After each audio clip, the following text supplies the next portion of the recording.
Hi மக்களே, எல்லாரும் எப்படி இருக்கீங்க? நல்லா இருக்கீங்களா? எங்கள் ஏரியாவில் 2 கிருஷ்ணன் கோயில் உண்டு. எங்கள் வீட்டு பக்கத்தில் ஒன்று மேலே கிருஷ்ணன் கோயில், இன்னொன்று கீழே கிருஷ்ணன் கோயில். இன்னைக்கு ப்ரோக்ராம் வந்து மேலே கிருஷ்ணன் கோயில் தான் நடக்குது. யானை ஊர்வலம் தான் பார்க்க போறீங்க. 2 வருஷத்துக்கு முன்னாடி தான் இந்த கிருஷ்ணன் கோயிலில் கும்பாபிஷேகம் நடந்துச்சு. எங்கள் கோயிலேருந்து சுருளும் வச்சு காஃபியும் சுண்டலும் ஆஃபர் பண்ணியிருந்தாங்க. நாங்களும் வாங்கி சாப்பிட்டோம், நல்லா இருந்துச்சு. எங்கள் கடையிலேருந்து தான் சுண்டல் வாங்கியிருந்தாங்க. 13 கிலோ சுண்டல் வாங்கியிருந்தாங்களாம். எங்கள் கோயிலில் ஓம் நமோ நாராயணா சொல்லுவாங்க. மேலே கிருஷ்ணன் கோயிலில் ஸ்ரீராம் ஜெய்ராம் ஜெய் ஜெயராம்னு சொல்லுவாங்க போல். யானை ஊர்வலத்துக்கு முன்னாடி நிறைய என்டர்டைன்மெண்ட் ப்ரோக்ராம்லாம் இருந்துச்சு.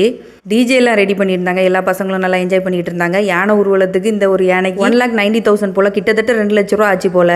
யானைக்கு மேலே கிருஷ்ணனை வச்சு ஊரை சுற்றி ஊர்வலம் வருவாங்க. அதான் யானை ஊர்வலம்னு சொல்லுவாங்க. ஒவ்வொரு வீட்டிலேருந்தும் சுருள் மாலெல்லாம் ஆஃபர் பண்ணுவாங்க சாமிக்கு. எங்கள் வீட்டுக்கிட்ட வர்றதுக்கே கிட்டத்தட்ட நைட்டு 1 மணி ஆச்சு. சாமிக்கிட்ட இருந்து ரிட்டன் நமக்கு கொஞ்சம் பூவும் மாலையும் கிடச்சிருந்துச்சு. நம்ம சேனலில் 200 சப்ஸ்கிரைபர்ஸ் வந்திருக்காங்க. ரொம்ப ரொம்ப தேங்க்யூ என்னை நம்பி சப்ஸ்கிரைப் பண்ணதுக்கு.